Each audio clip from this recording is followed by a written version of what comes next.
Shalom saudaraku, selamat sore. Apakah saudara sudah selesai aktivitas sore ini? Semoga saudara masih ada kesegaran menantikan renungan senja, membahas kelanjutan dari khotbah yang disampaikan Pastor Dika Permana pada hari Minggu yang lalu, sesi attitude. Bagaimana sikap hati yang bersyukur membawa kita kepada kemenangan. Ini adalah renja yang ketiga. Saudara, hari ini saya akan bukakan buat saudara Efesus 5 ayat 20. Begini bunyinya. Ucaplah syukur senantiasa atas segala sesuatu dalam nama Tuhan kita Yesus Kristus kepada Bapa Elohim dan Bapa kita. Ucaplah syukur senantiasa atas segala sesuatu dalam nama Tuhan kita Yesus Kristus kepada Elohim dan Bapa kita. Nah saudaraku, kita tahu dalam hidup ini tidak ada yang bisa memastikan bahwa hidupnya akan terus kaya, akan terus naik, senang, sehat, hidup terus. Tidak ada saudaraku. Tapi memang di dunia ini Tuhan sudah atur. Ada suka dan duka. Ada sakit, ada sehat. Ada kadang untung, ada kadang rugi. Ada tidur, ada bangun. Ada sehat, ada sakit. Nah, lalu itu semua tidak bisa kita hindari. Semua problem ini, keadaan ini akan menimpa semua manusia. Lalu bagaimana kita bersyukur bila sedang datang kesulitan, kesusahan, atau sakit penyakit?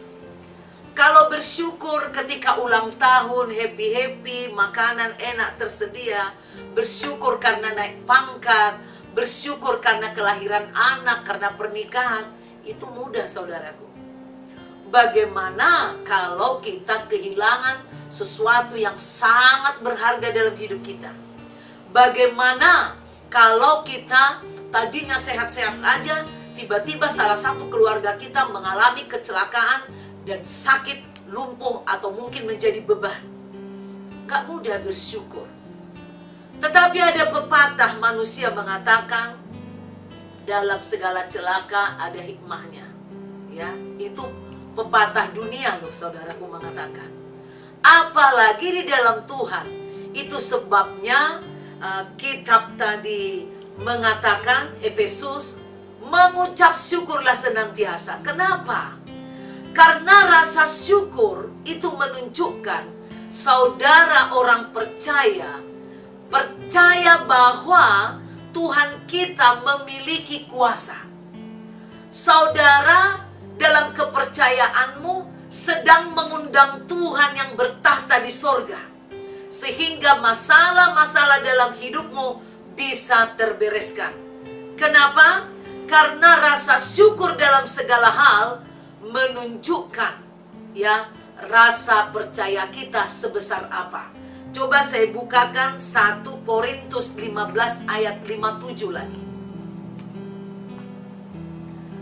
Tetapi syukur kepada Elohim yang telah memberikan kepada kita kemenangan oleh Yesus Kristus Tuhan kita. Tetapi syukur kepada Elohim atau Tuhan yang telah memberikan kepada kita kemenangan oleh Yesus Kristus Tuhan kita. Bahkan di ayat 5-6 dikatakan, sengat maut ialah dosa dan kuasa dosa ialah hukum Taurat. Tetapi maut telah ditelan dalam kemenangan. Hai maut, di manakah kemenanganmu? Hai maut, di manakah sengatmu? Ini pernyataan iman yang luar biasa. Berarti kita percaya firman Tuhan ini digenapi di dalam Yesus. Kalau kita bisa mengucap syukur, tidak ada maut yang bisa menyentuh hidup kita kecuali atas kehendak Tuhan. Amin saudaraku. Nah, oleh karena itu berarti kalau saudara bersyukur, betapa besarnya rasa percayamu atas kuasa kebangkitan Tuhan, bahwa Tuhan sudah menang atas maut. Nah, nomor 3 saudaraku, bersyukur berarti kita menghargai, mempercayai pengorbanan Yesus di kayu salib. Kita buka Ibrani 13 ayat 28. Jadi, karena kita menerima kerajaan yang tidak tergoncangkan, yaitu kerajaan Yesus Kristus, marilah kita mengucap syukur dan beribadah kepada Tuhan menurut cara yang berkenan kepadanya dengan hormat dan takut. Banyak orang beribadah untuk Tuhan. Ada orang membunuh, katanya ibadah. Menghalalkan darah orang, katanya itu ibadah. Tetapi ibadah kita tidak seperti itu.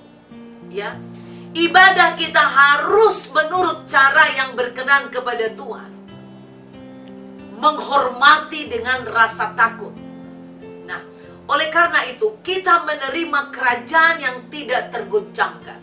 Saudaraku, jika engkau mengaku Yesus itu Tuhanmu, sekalipun badai seperti mengombang-ambingkan bisnismu, mengombang-ambingkan perekonomianmu, rumah tanggamu, imanmu, ingatlah kerajaan Tuhan itu tidak tergoncangkan. Maka carilah dahulu kerajaan Tuhan dengan segala kebenarannya, maka semua akan ditambahkan dalam hidupmu. Tapi kalau engkau melulu mencari uang, mencari harta, mencari kesenangan dunia, hatimu ketika digoncang ekonomimu, usahamu sedang tutup, pelangganmu sedang habis, modalmu sedang terkuras, kau bisa bunuh diri, kau bisa sakit hati, ya, kau bisa marah-marah dan stres, bisa stroke.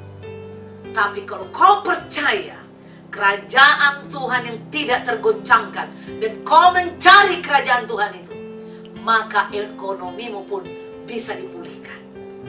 Saudaraku, nomor 4 dikatakan bersyukur berarti menghormati Tuhan, tidak bersungut-sungut.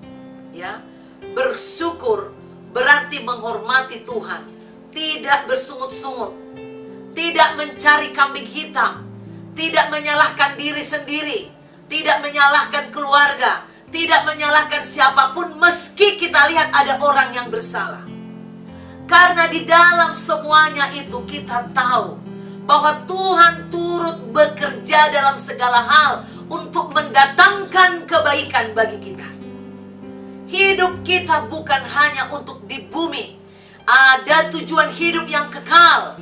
Kalau Tuhan melihat apa yang di bumi ini, yang kelihatannya enak dan indah, itu Tuhan akan tiupkan supaya hal yang terutama menjadi nyata di mata kita, menjadi keinginan kita, sehingga kita tidak bersungut-sungut lagi.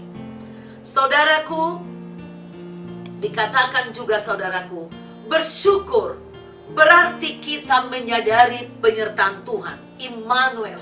Semua orang mengatakan Immanuel, Tuhan beserta kita.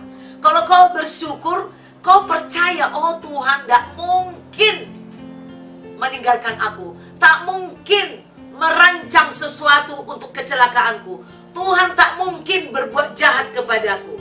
Jadi bersyukur, aku bersyukur Tuhan sebab aku tahu hari ini Engkau ada bersama denganku. Dalam segala langkahku, Tuhan tidak pernah meninggalkan aku. Saya sangat menyadari ini saudaraku. Saya pernah mengalami aniaya, fitnah dari orang sehingga saya dipermalukan sangat luar biasa. Walau sulit untuk bersyukur, saya terus berdoa dan menyanyi-nyanyikan nyanyian pujian, bahkan saya melompat-lompat, namun air mata saya menangis. 3 bulan kemudian saudaraku, secara audible, saya benar-benar mendengar suara Tuhan memanggil nama saya secara jelas, Deborah, Deborah, Deborah. Lalu saya tiba-tiba mengalami kuasa Tuhan. Saya diliputi kuasa Tuhan. Dan saya katakan, Tuhan, mengapa engkau meninggalkan aku? Saya merasa ditinggalkan Tuhan. Tetapi Tuhan menjawab, aku tidak meninggalkanmu, tetapi aku sedang menguji imanmu seperti Ayub. Dan dalam hal ini, aku melihat engkau tetap mencariku, walaupun kamu belum mengenalku secara utuh. Engkau tidak meninggalkan, engkau tidak mengambil keputusan untuk meninggalkan Tuhan, atau untuk memaki-maki Tuhan, atau bersungut-sungut, tetapi engkau menangis mencariku. Aku menguji imanmu. Saudaraku, kita tidak tahu persoalan-persoalan hidup kita ini apakah ujian untuk menunjukkan kemurnian cinta kita, iman percaya kita. Tetapi percayalah, sepanjang engkau datang kepada Tuhan Yesus Kristus, Dialah Tuhan, Raja segala raja yang berkuasa atas bumi, dan kerajaannya tidak tergoncangkan. Dia berkuasa memberikan pertolongan dan pemulihan dalam hidupmu. Jangan tinggalkan Tuhan, sesulit apapun. Jangan pernah murtad, jangan pernah mualaf meninggalkan Tuhan karena harta, karena kesembuhan, karena jabatan, karena apapun itu. Sebab Tuhan Yesus itu sangat nyata. Dia penolong yang tidak pernah meninggalkan kita. Dia pasti datang. Nantikanlah dia. Kekuasaannya akan menyelamatkan hidupmu.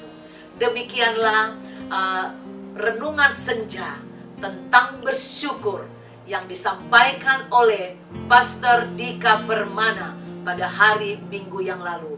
Tuhan memberkati saudara. Jumpa lagi kita di minggu depan dalam acara yang sama, Renja atau Renungan Senja, setiap Selasa, Rabu, dan Kamis. God bless you.